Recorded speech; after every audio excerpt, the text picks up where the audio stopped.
Tonight, you will be provided with the opportunity to hear the candidates speak about issues that are important to you. The Alliance for Jobs and Sustainable Growth is a new jobs-focused coalition of business, labor, and community. The Alliance was formed in April 2010. The Alliance's goal is to explore how local businesses, labor, and community-based organizations can benefit by creating a working relationship that will encourage economic development in San Francisco. And now I would like to take the opportunity to introduce the Executive Director for the Alliance, Vince Courtney. Thank you.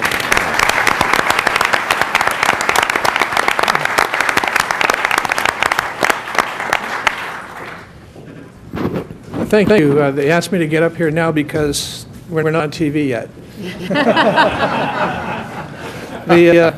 I'm really glad to be here, and the Alliance is something that those of us who are participating within it really feel strongly about. It's something that we think we need in San Francisco.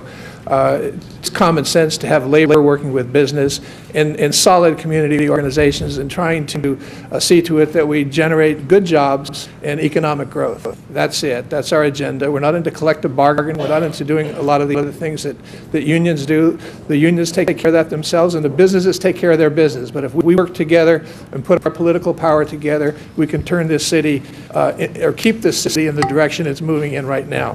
Whether that direction is due to the Board of Supervisors or the mayor or whatever is for you to decide. We have one thing we want you to see tonight, one goal tonight, and that's for you just to get to understand and get to know a little better these candidates. Because I got to tell you something, there's some great candidates up here.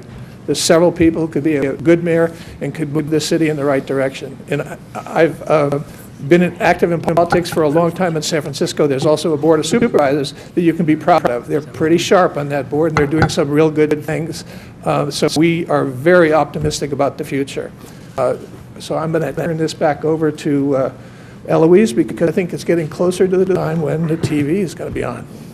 Thanks. I did forget one thing that I'm supposed to do. I got to introduce two people who are key to this coalition. On the union side, it's a man who's in charge of the largest union in San Francisco. We got 22,000 members, the largest union by far. That's the United Healthcare Workers, and that is Leon Chow. Leon?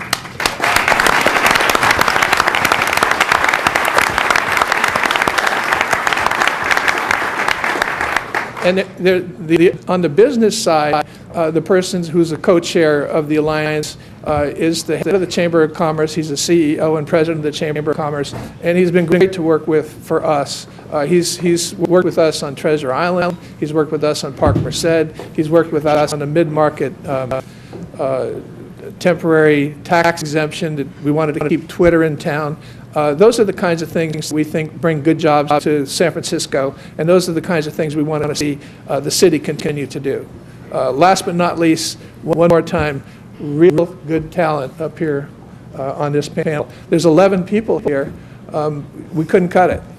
We thought about it. I suggested it, but we couldn't cut it. They're all pretty good. Thank you.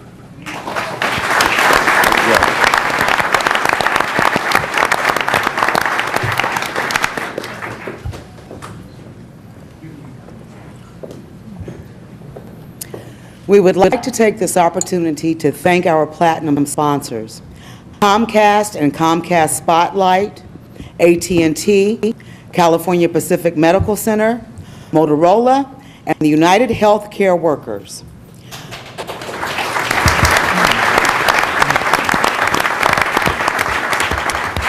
We would also like to take this opportunity to request that you silence your cell phones. If you could take one moment right now and take your cell phones out and silence them, we would appreciate it. Please, no talking on your cell phones during the debate. We are sure that you would like the viewing audience at home to enjoy these debates as much as you are about to enjoy them yourselves. Additionally, we are asking that the front row remain clear. There are cameras located in the back that are taking shots from different angles of the candidates. We are requesting, if you find it necessary to get up and leave, if you could do so through the ends of your row and not pass in front of the cameras. And one other thing we are absolutely requesting is respect for our candidates. We understand that everyone has questions, but we have given the opportunity of everyone to ask questions that they may have. We are asking that you remain silent and allow all of the members all of the candidates to be able to answer the questions fully and completely. Now, we are about to encounter one of the most historic debates in San Francisco. August 12th was the last day that we had for people to decide if they were going to decide to run for mayor or not.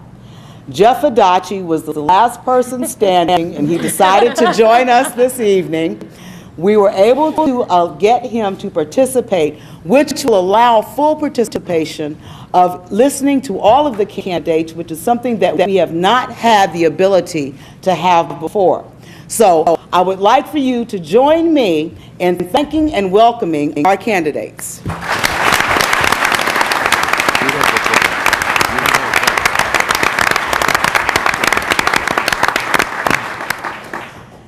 Additionally, before we continue, there are a few technical items that we have to take care of, such as lighting and checking audio. So be patient with us just a few more minutes, and then we shall begin. Thank you. All right.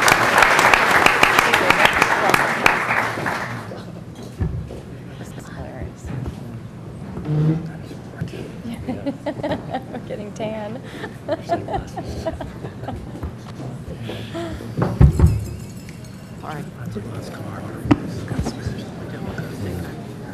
Moving away from you. I mean, I just I feel like I've been spending more time at McLaren Coffee with me. They did more. I'm surrounded by all you guys.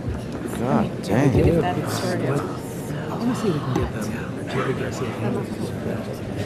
trivia questions and We had some investing in some outstages like Bill Poland, Business Center, and Chapman's on Kelly Square. That might not be a bad idea. Chapman's? Todd, I think they've purchased a bunch of different things that 300. Which one's the good to take a lot on. I thought it'd be a little more But I crowded. didn't realize it's not. It's like, oh, I'm kind of happy for that. Poland. They're Poland. should never say. She's around. It's not beauty. So maybe their campus is bike friendly or something. It is bike friendly. She's taking a bike. But I just didn't want her to ever be in a situation where she was stranded. And I said, well, in Boulder, I don't know if there's Muni, if there's ever a driver situation.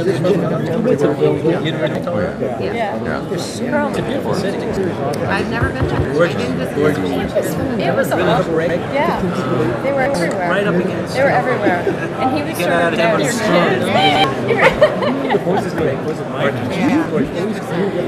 Mike was spent a lot of time up here at Chocola's place. And, I don't know. Oh, you did? Off my head screen. Yeah. And the right side. But I spent a lot of time actually. How's everybody doing this evening?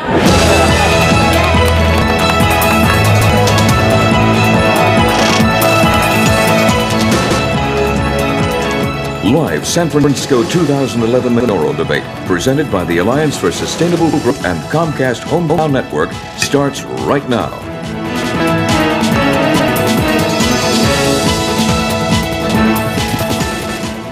Thank you for all of the candidates for coming. Thank you to Comcast Hometown Network, Channel 104. Thank you to our moderator, Phil Mateer of the San Francisco Chronicle, renowned Bay Area journalist of over 20 years. Please join me in welcoming Phil Mateer.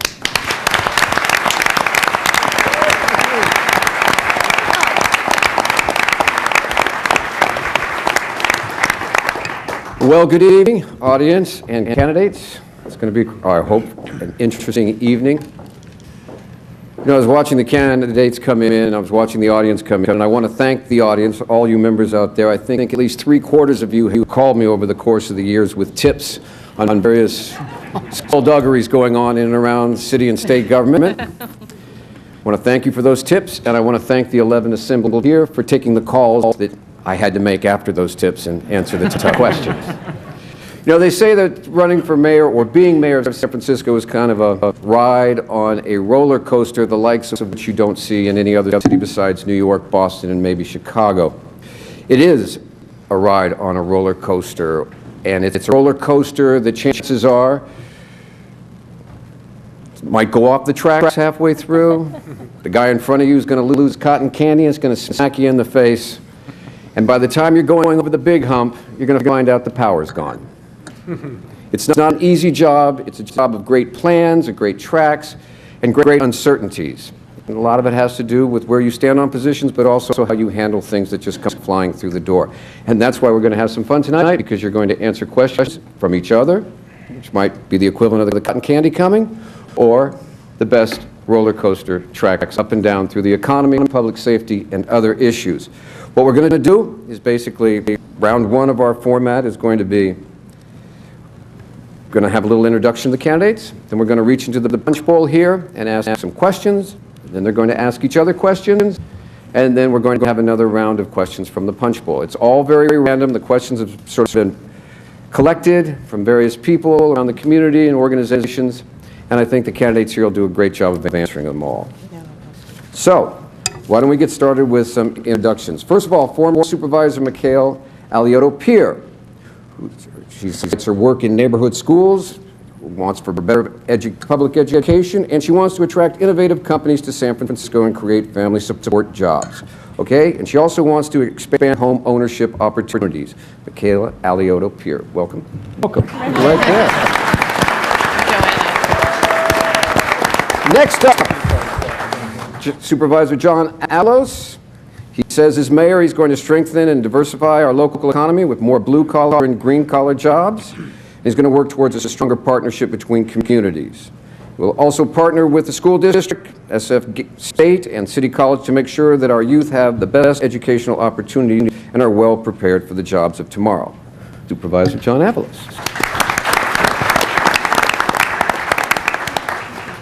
Next up, we have on our list here is Board of Supervisors President David Chu. First and foremost, he says we must build our economy and create jobs for our residents. Second, we must make sure that the city government is working smarter and better for the people it serves. And third, we must ensure that San Francisco offers its young people a world-class education. Former Supervisor Bevan Tufte. He believes in fixing the big picture means taking care of the basics. And as mayor, Bevan said he will be focused on creating schools for the families of today and workers for tomorrow. And he will tap into our excellent brain trust to accomplish those goals.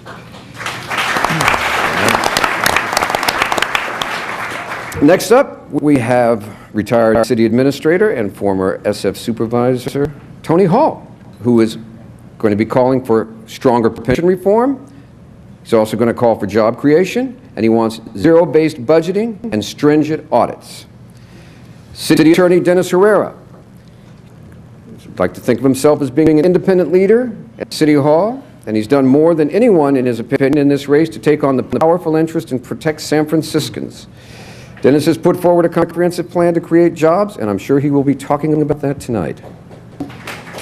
Entrepreneur and educator Joanna Reese. Thanks for not confusing me with Mikhail. It's the red thing. I know. Two women, it's hard to keep them separate. No, we've got that down. It's just a red thing in the alphabet. I'm bad with that. She has a record of creating jobs, building stronger schools, and doing more with limited resources than anyone thought possible. She knows we can stop the cycle of budget deficits and that cut vital services, and that she knows that there needs to be a way to stop the residents that are leaving our community for better jobs and better schools by bringing the entrepreneurial spirit to city government. San Francisco Assessor Phil Ting, actually Assessor Recorder.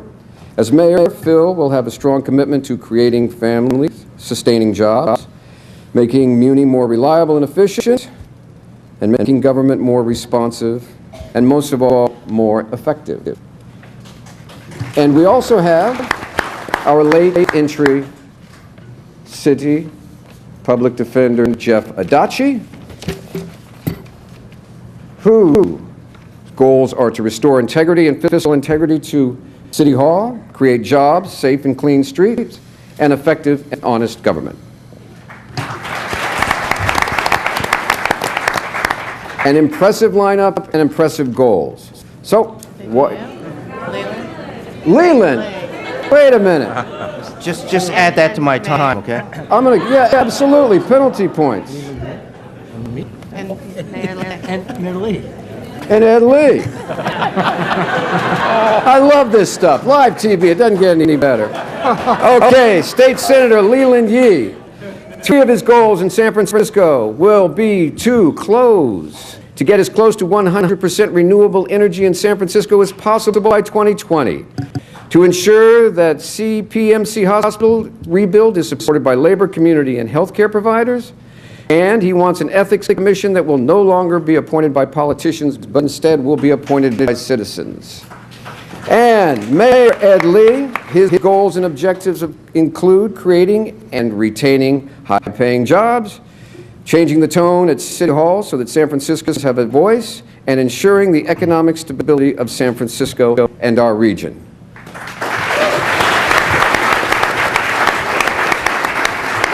I think we got him, all right? Now, do we want to go to the questions? Yes. So, let's reach into the punch bowl and see what we've got.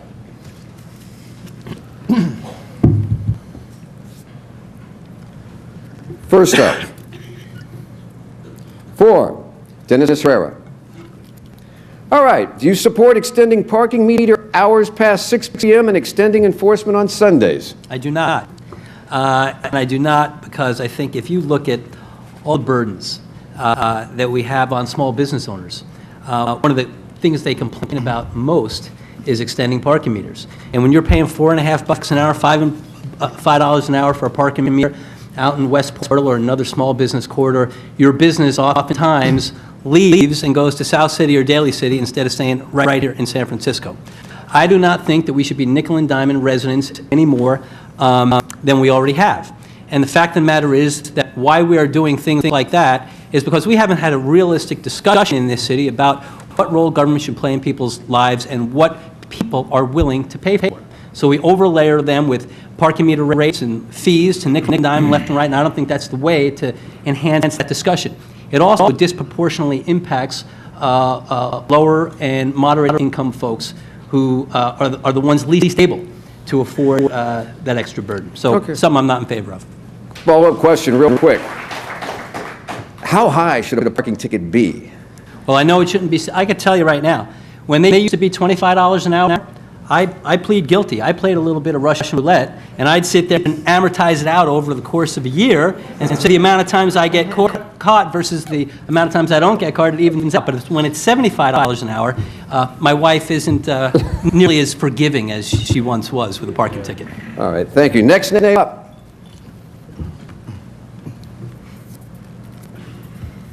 Michaela Alioto-Peer. I know you're big on education. This question is, do you support Proposition 8 making it city policy that every family should have the choice of sending their children to a quality neighborhood school? Yes, I do. I strongly support it.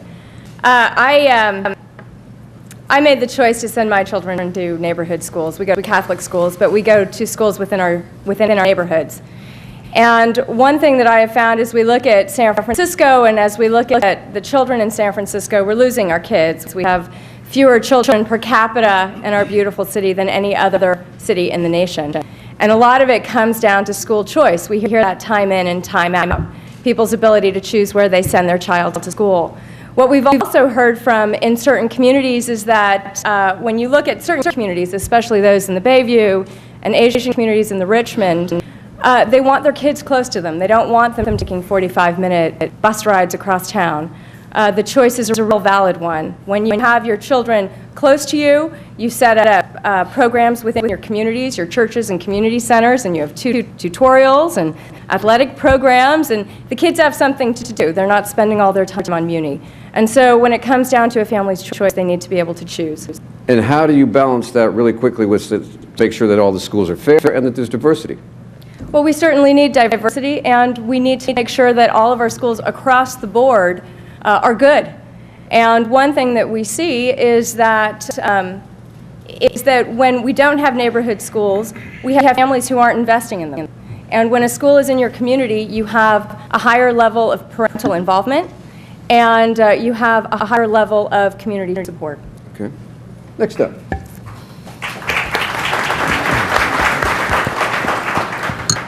Public Defender Jeff Adachi. Would you support increasing the number of residential condo conversions allowed each year? I think it's a question of looking at the housing stock and looking at the rental stock that's available, because unless we have a balance, we will always be in position of not being able to provide housing.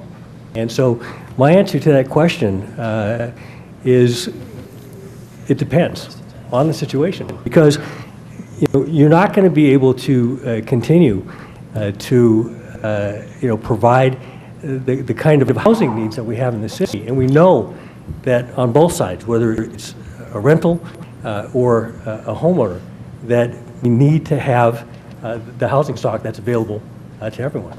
Okay, so back to the question.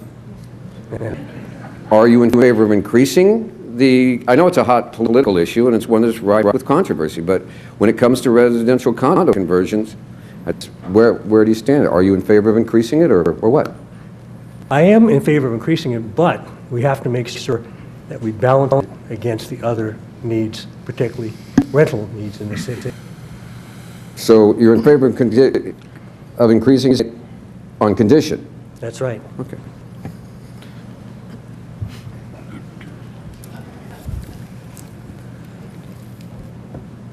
San Francisco Mayor Ed Lee.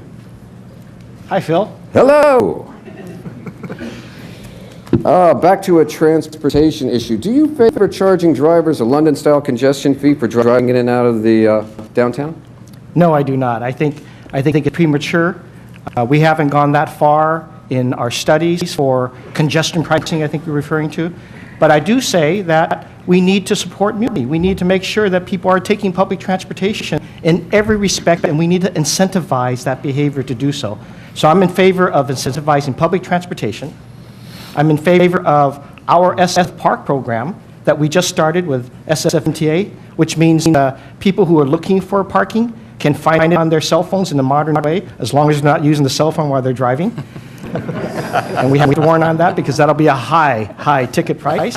Against the law. But ultimately, I think congestion pricing is premature. We haven't done enough research for it. It will cause other repercussions, and we're not ready for. And I also think that there's a very strong feeling from the neighborhoods and the businesses they're not ready for it as well. Okay, what about congestion pricing? The parking meters going up and down. Yes, I mean, I'm in favor of adjusted pricing for parking.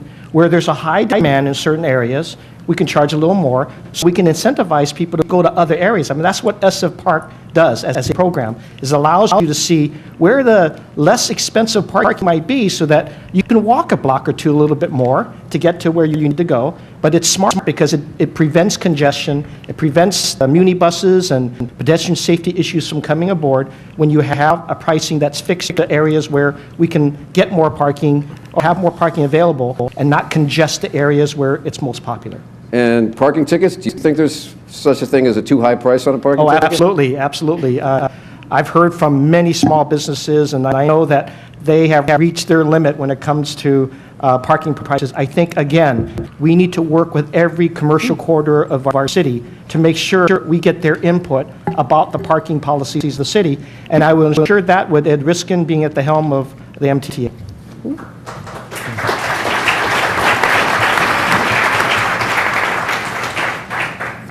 All right. Former Supervisor Bevan Dufty.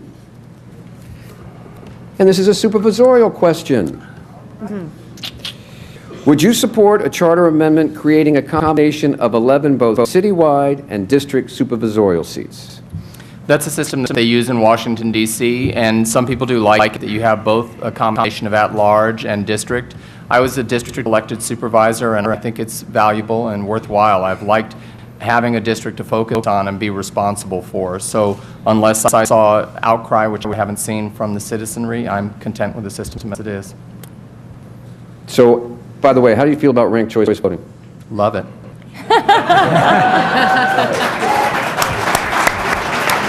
Okay.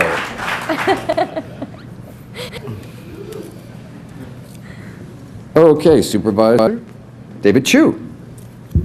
What are the three most critical problems facing the city at this time? First and foremost, we have lost tens of thousands of jobs in the last couple of years. There's hundreds of companies over the last decade. I think we need to build a 21st century economy here in the city. The second challenge I think facing us is in recent years our demographics have changed significantly. We've lost thousands of families. We have lost almost half of our African American community. We've lost thousands of tenants who have been evicted, homeowners who have been foreclosed upon. We need to change those trends and make sure that family flight is halted, make sure that the economic, the ethnic, the diversity that we love about our city manages to stay here. I think the third most significant challenge has to do with how we are running our government.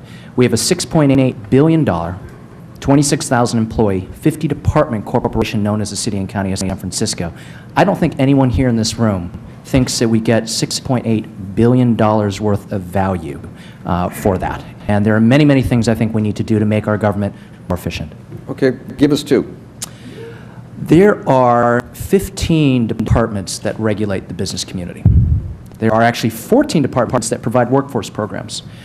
We need to consolidate, we need to streamline to make sure that those of us who are trying to create jobs in the city, those of you who run small businesses aren't getting nickeled and dimed to death, aren't having to be shuttled around from bureaucrat to do the work that you want to do.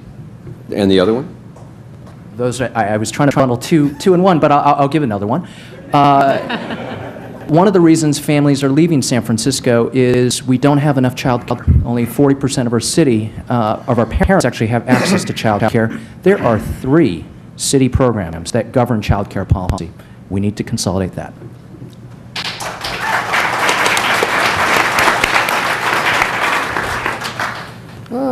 Assessor Recorder Phil Ting.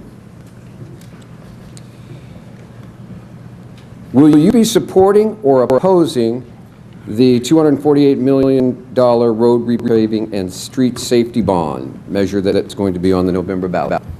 I'll be supporting it, but I have great reservations that we aren't setting aside enough revenue in our annual budget, our general fund, to make sure that we're making these maintenance every single year. I don't think a city should really have to do a road repaving. I know that we're in this situation because we have tough fiscal issues, but I think that we need to be fiscally more prudent, to be setting aside that money into infrastructure. It's easy to defer all that every single year. I know we have very, very tough decisions to make, but I know that we need to prioritize infrastructure and long-term viability for our city. We need to make sure that roads are paved. We need to make sure we're investing in muni. We need to make sure we're investing in all the water undergrounds. And I think that that's so important to make sure that our city is as vibrant as possible so that we can continue to grow, not just population-wise, but business-wise. But we hear that time and time again, and then when it's budget time, we have everybody come to City Hall and say, we need money for our ongoing programs. And so the road money goes there. What could you do to stop that? Well, I think you're going to have to continue to try to become more efficient in San Francisco. One thing that we've done is, in our office, is try to figure out how we can grow revenue. We've brought in over $300 million of our budget over the last 6 years, just by investing in making things more efficient. I think that a lot of times in government, as Supervisor Chu talked about, we're going to be needing to continue to become more efficient. If every single muni bus line actually was 1 minute faster, just think about just 60 seconds faster, that would save $20 million. That would be enough to actually implement the first phase of our transit effectiveness plan, which we say we don't have any money for. So just by doing some of those things to make things more efficient, it's literally like adding more buses on the road. Is to assign case managers to different merchant corridor, to different types of industries, to different types of businesses. We do that in the social service field, of which I know quite a bit. And we ought to then assign those case managers to different businesses and make sure that we in City Hall knows that if there's a problem, that we deal with those kinds of problems a lot sooner than later. I don't want to hear about businesses so frustrated that they're ready to leave San Francisco. I want to hear about the problems early on and to see if we can take care of those problems early on and then deal with then figuring out how we can maybe help them expand their business and their stay in San Francisco. I think that's just one small example of what I want to do to make San Francisco a lot more business friendly.